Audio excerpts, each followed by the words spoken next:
रतन सिंह एक गरीब किसान था। वो किसानी करके ही वह अपना घर परिवार चलाया करता था।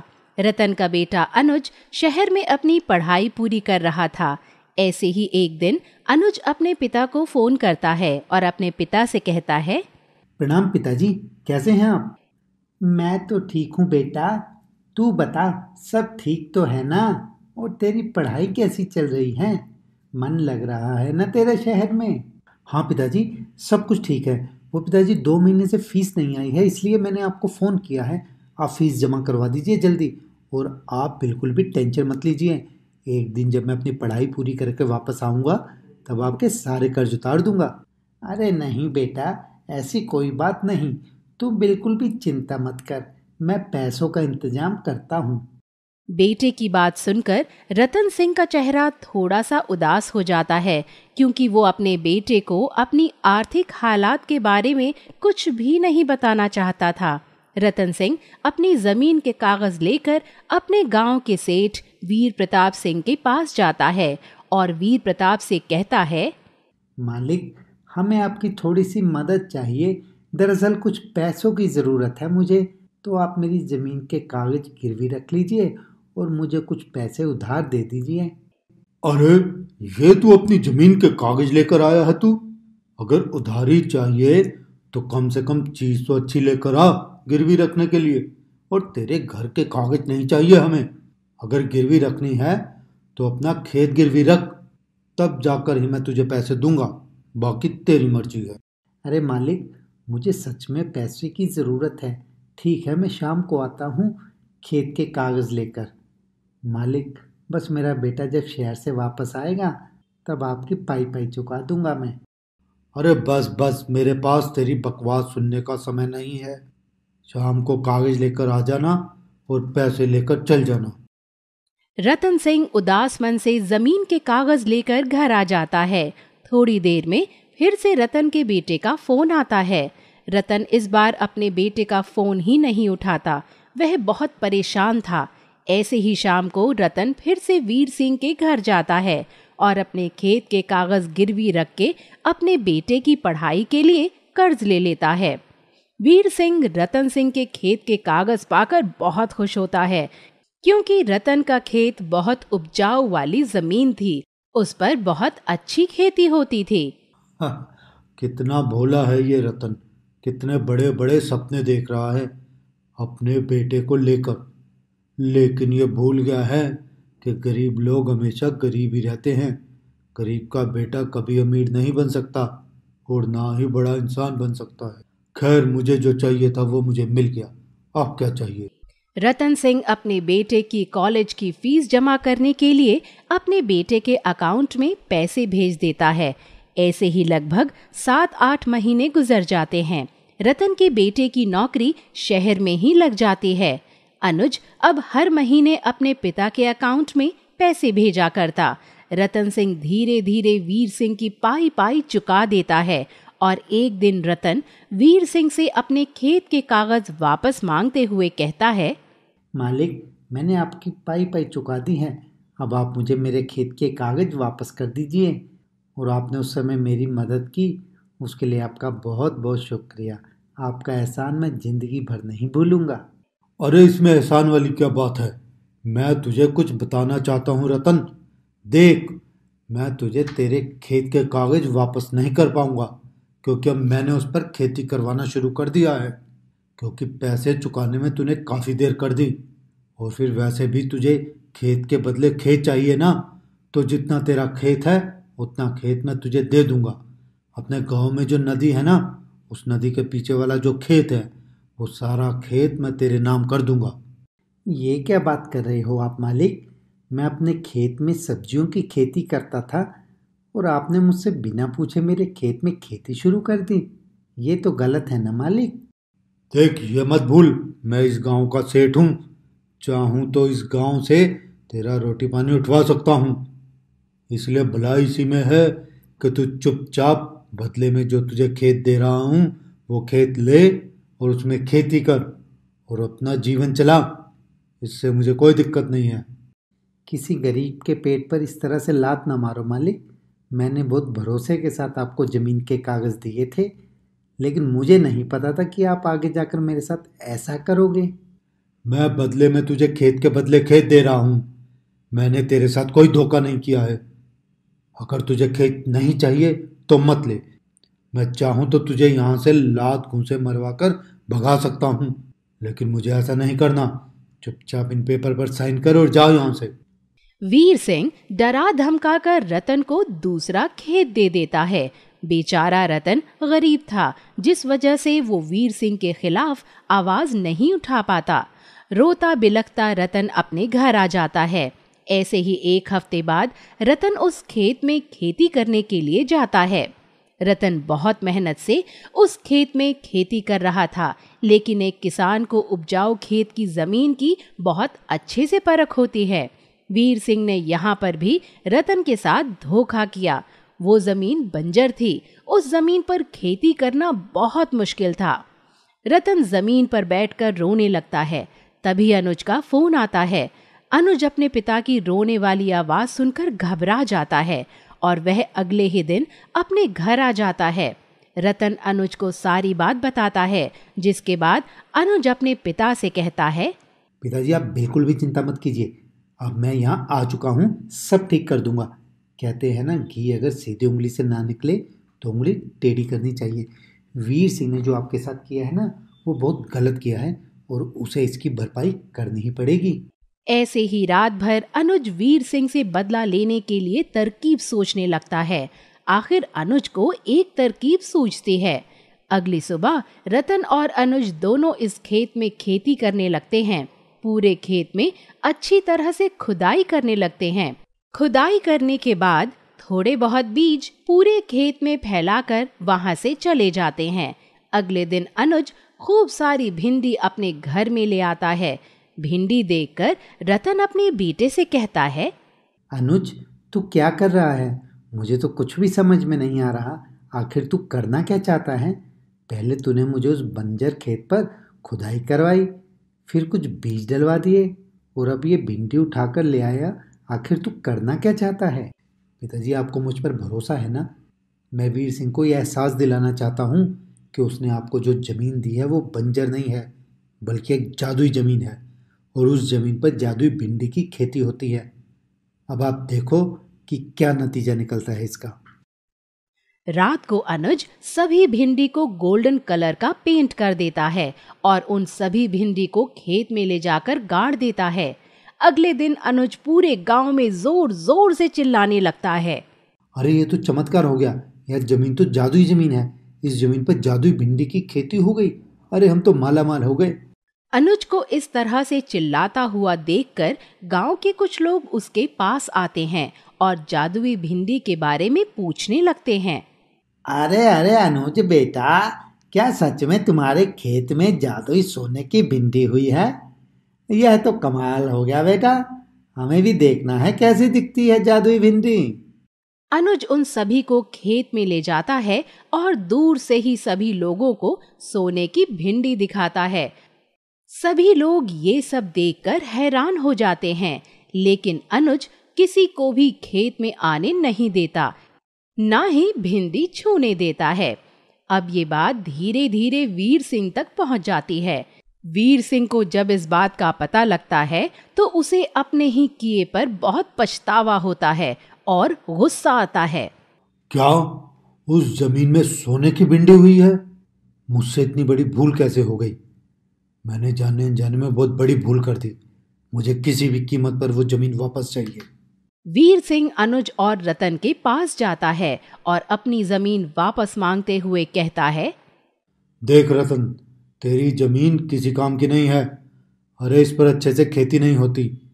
मुझे तेरी जमीन नहीं चाहिए। मैं तेरी जमीन वापस करना चाहता हूँ और बदले में मैंने जो तुझे जमीन दी थी वो जमीन तू मुझे वापस कर दे। नहीं नहीं मालिक, हमें कोई ज़मीन वापस नहीं करनी, जाने अनजाने में ही सही, लेकिन आपने हमें एक जादुई ज़मीन दी है। अब हम जैसे गरीब लोगों के लिए तो ये वरदान से कम नहीं है, इसलिए माफ़ करना। इतनी आसानी से तो ये ज़मीन हम नहीं देने वाले आपको। देख, मुझे किसी भी कीमत पर यही जमीन चाहिए। इसके लिए मैं तुझे 2 गुना कीमत देने के लिए भी तैयार हूँ। 2 गुनी कीमत? मजाक है क्या मालिक? अरे ये जादुई ज़मीन है और इस पर सोने की भिंडी की फसल हुई है, और आप चाहते हैं कि मैं 2 गुनी कीमत पर ये सोने की जमीन आपको वापस कर दूं? ऐसा तो नहीं हो सकता मालिक। अनुज वीर सिंह को वहां से खाली हाथ भेज देता है। अनुज बहुत पढ़ा लिखा था, उसे कानून का अच्छे से ज्ञान था, जिस वजह से वीर सिंह की एक नहीं चल पा रही थी। वीर सिंह अपना मुंह गिराकर वहां से घर आ जाता है। वीर सिंह रात भर जादुई भिंडी और जादुई खेत के बारे में सोचने लगता है। अगले दिन फिर से वीर सिंह अनुज के घर जाता है और कहता है, देखो, मुझे वो जमीन चाहिए, किसी भी कीमत पर। मैं 5 गुना कीमत देने को तैयार हूँ, लेकिन मुझे वही जमीन चाहिए। देखो मालिक, अब आप अगर इतना कह ही रहे हैं तो आपकी बात टाल भी नहीं सकते, लेकिन 5 गुना कीमत देने के बदले आपको एक पेपर साइन करने होंगे कि आप अपनी मर्जी से वो ज़मीन दे रहे हैं और हमें हमारी ज़मीन वापस दे रहे हैं, क्योंकि भरोसा नहीं आगे जाकर कब किसका दिमाग बदल जाए। इस तरह से अनुज वीर सिंह से पेपर पर साइन करवा लेता है और उस बंजर जमीन को 5 गुना कीमत पर वीर सिंह को ही बेच देता है। वीर सिंह खुशी खुशी उस खेत में जाता है और एक एक भिंडी को उठाकर चेक करता है कि वह भिंडी सोने की है। जैसे ही वह भिंडी उठाता है, वो देखता है कि सारी भिंडी पर गोल्डन पेंट किया हुआ है। ये देखकर वीर सिंह को बहुत गुस्सा आता है और उसे अपने किए पर पछतावा भी होता है। इस तरह से अनुज की सूझबूझ से उसे उसका खेत वापस मिल जाता है। अक्सर बुरे कर्म का नतीजा बुरा ही होता है और हर जंग को लड़ाई झगड़े से नहीं बल्कि बुद्धिमानी से भी जीता जा सकता है। जग प्रताप एक गरीब किसान था। उसके पास अपनी कोई जमीन नहीं थी।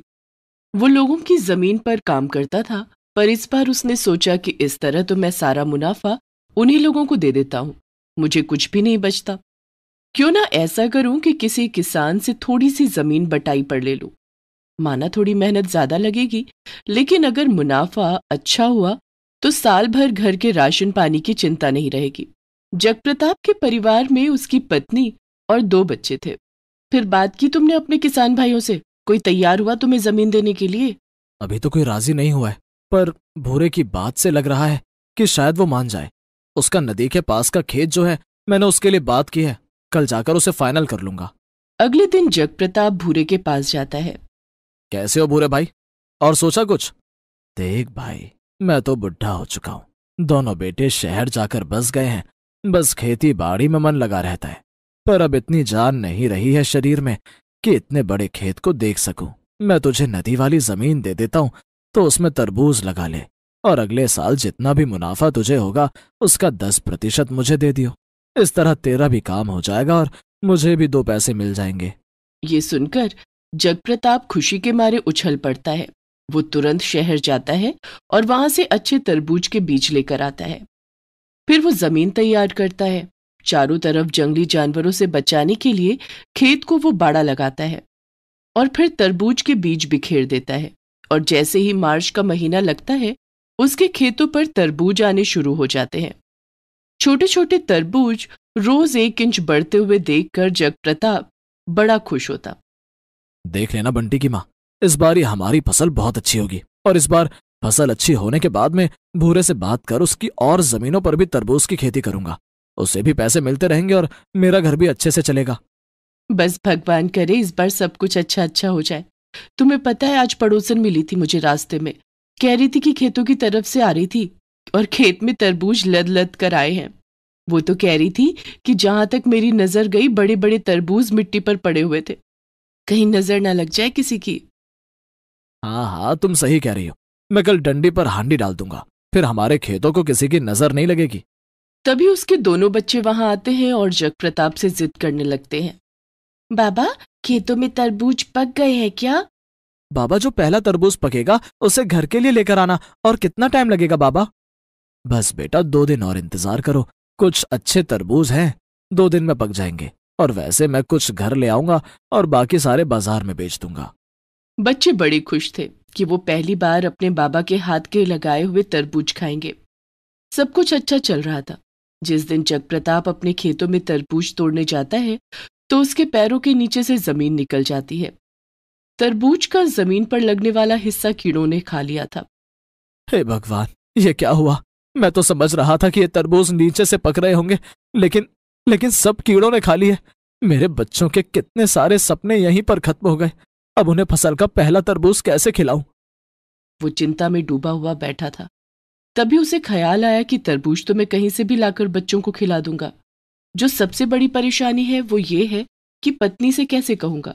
पूरा दिन वो खेतों में ही बैठा रहा। जब शाम हो गई तो वो अपने घर की तरफ चल पड़ा। उसे रास्ते में एक तरबूज वाला दिखाई दिया। उसने उसे हाथ देकर रोका। तरबूज वाले भैया, तरबूज कैसे दिए? ये वाला तरबूज मुझे दे दो। क्या बात है भैया, तुम तो पूरी तरह पसीने में भीगे हुए हो। कोई मुसीबत है क्या? भैया, किस्मत की बात है, हम अपनी किस्मत से नहीं लड़ सकते। किसी से जमीन लेकर तरबूज लगाया और सारी फसल खराब हो गई। ओहो, मैं तो समझ सकता हूँ भाई, मैं भी एक किसान हूँ। फसल खराब होने का जो मुझे भी पता है दुख। जग प्रताप उससे तरबूज ले लेता है और पैसे पूछता है तो वो आदमी पैसे लेने से मना कर देता है। तुम कैसी बात कर रहे हो भैया? तुम्हारा और मेरा काम एक ही है। मजबूरी आज तुम्हारे पास है, कल मेरे पास भी हो सकती है। आओ, ये तरबूज अपने बच्चों को खिलाओ। जग प्रताप उसे धन्यवाद देकर वहां से जाने लगता है कि तरबूज वाला उसे आवाज देता है। भैया, मुझे नहीं पता कि मुझे तुम्हारी मदद किस प्रकार करनी चाहिए, लेकिन मैं पूरा दिन तरबूज बेचता भी हूँ और काट कर भी बेचता हूँ। मेरे पास कुछ बीज पड़े हुए हैं और इन्हें अपने खेतों में लगाकर देखो। नफा नुकसान तो होता ही रहता है। इन बीजों को लगा लो, मान लेना कि तुम्हारी फसल में फल देर से उगा है। तुम्हारा जितना शुक्र अदा करूं कम है भैया। आते जाते मिल लिया करना। भाई, मैं तो मुसाफिर हूं, आज यहाँ बेचता हूँ, कल कहीं और बेचने चला जाऊंगा। और हाँ, जान रही तो जरूर मिलूंगा। जग प्रताप तरबूज और बीज लेकर चला जाता है। घर पहुंचकर वो अपने बच्चों को तरबूज देता है। पिताजी, ये तरबूज तो कितना बड़ा और भारी है। मैं इसको पानी में डाल देता हूँ, जब ठंडा हो जाएगा तो हम लोग इसे खाएंगे। हाँ हाँ, चलो भैया, हम तरबूज टब के अंदर डाल देते हैं। बच्चों के चेहरे की खुशी को देखकर जग प्रताप किसी से कुछ नहीं कहता और चुपचाप आंख बंद करके लेट जाता है। थोड़ी देर बाद बच्चे तरबूज निकाल कर लाते हैं और वो जग प्रताप को काटने के लिए दे देते हैं। तुम लोगों को अच्छा लगा ना बेटा तरबूज? आओ, लाओ, मैं तुम्हें उसे खाने के लिए देता हूँ। उसकी पत्नी थाली लेने के लिए रसोई में चली जाती है। दोनों बच्चे पालथी मारकर अपने बाबा के पास बैठ जाते हैं। जग प्रताप थाली आने पर उस तरबूज को काटने लगता है, पर वो बड़ा हैरान था कि चाकू तो एकदम से तरबूज के अंदर घुस जाता है। फिर उसे इतना समय क्यों लग रहा है? वो पूरा दम लगाकर उस तरबूज को काटता है तो वो लोग हैरान हो जाते हैं। उस तरबूज में छोटे छोटे हीरे थे। सारे हीरे थाली में और जमीन पर बिखर जाते हैं। ये कैसा चमत्कार है? तरबूज में से हीरे निकल रहे हैं। अरे, अब तुम कहाँ चले? तुम लोग चुपचाप बैठे रहो, मैं भी आता हूँ। जग प्रताप भागता हुआ उस जगह पर जाता है जहां पर वो तरबूज वाला मिला था। तरबूज वाला उसे दूर दिखाई देता है तो वो भागते भागते उसके पास जाता है, लेकिन तभी वहां एक रोशनी होती है और वो तरबूज वाला गायब हो जाता है। इसका मतलब उस फरिश्ते को भगवान ने भेजा था मेरी मदद के लिए। हे भगवान, ये कहावत तो सच हो गई कि तू देता है तो छप्पर फाड़ कर देता है। जग प्रताप खुशी खुशी घर आता है और अपनी पत्नी को वो सारे हीरे दे देता है और बच्चों से वादा करता है कि कल सुबह वो उनके लिए खाने वाला तरबूज लेकर आएगा। अगली सुबह जग प्रताप अपने खेतों में जाता है और सारे तरबूज उखाड़ कर फेंक देता है। अपनी जमीन को फिर से तैयार करता है। उसके दिए हुए बीजों को वो सारे में बिखेर देता है। फिर वो बाजार जाता है और अपने दोनों बच्चों के लिए ताज़ा तरबूज खरीद कर लाता है। बच्चे तरबूज खाकर बहुत खुश थे। एक दिन ऐसे ही निकल जाता है। अगले दिन सुबह जब प्रताप अपने खेतों में जाता है तो वहां पर ताजे ताजे तरबूज लगे हुए थे। अपने खेतों में नई फसल देखकर जग प्रताप खुशी के मारे उछल पड़ा और उसने हाथ में लेकर तरबूज को देखा तो वो सब बिल्कुल सही थे। वो फटाफट 2-4 तरबूज उनमें से तोड़ देता है और घर आ जाता है। बाबा, आप तरबूज ले आए? कहीं ऐसा तो नहीं है ना कि कल की तरह आज भी इसमें से पत्थर निकले? नहीं नहीं मेरे बच्चों, कल के तरबूज में से पत्थर हमारी किस्मत बदलने के लिए थे, लेकिन आज जो तरबूज मैं लाया हूं वो बहुत ही मीठे और रसीले हैं। वो जल्दी से तरबूज खाने के लिए अपने बच्चों को देता है। सारा परिवार बड़ा खुश था कि उनके खेतों में इतने अच्छे मीठे रसीले तरबूज लगे हैं। अगले दिन जग प्रताप सारे तरबूज को तोड़कर मंडी में बेच देता है, जिससे उसे बहुत अच्छा दाम मिलता है। वो सारे पैसे लाकर अपनी पत्नी के हाथ पर रख देता है तभी भूरे उसके बाद मिलने के लिए आता है। वाह भाई वाह जग प्रताप, मैं सालों से उस खेत में खेती कर रहा हूँ, लेकिन इतने बढ़िया मीठे रसीले तरबूज मैंने आज तक नहीं देखे। तुमने तो सचमुच में खेतों में सोना उगा दिया। ये सब तुम्हारी कृपा है, ना तुम अपनी जमीन देते और ना वो जमीन सोना उगलती। भाई मैंने तेरा हिस्सा अलग से रखा हुआ है, ले अपना हिस्सा भी ले ले। अरे मैं तो तुझे खेत में लगे हुए तरबूज की बधाई देने आया था।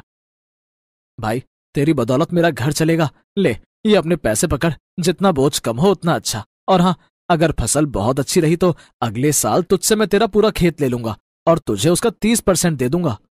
ये सुनकर जग प्रताप भूरे से वादा भी ले लेता है। भूरे के वहां से चले जाने के बाद वो फिर से अपने तरबूजों को तोड़कर उन्हें बेच आता है। उस जादुई तरबूज में से निकले हुए उन हीरों से वो अपने लिए एक अच्छा सा घर बनाता है और अपने बच्चों के लिए बहुत सारी अच्छी चीजें खरीदता है। सभी गांव वाले जग प्रसाद की किस्मत पर उसे बधाइयां दे रहे थे। जो होता है अच्छे के लिए ही होता है। उधर फसल खराब हुई और उधर वो तरबूज वाला मुझे मिल गया, फिर उसके जादुई तरबूज ने तो हम लोगों की किस्मत ही बदल दी।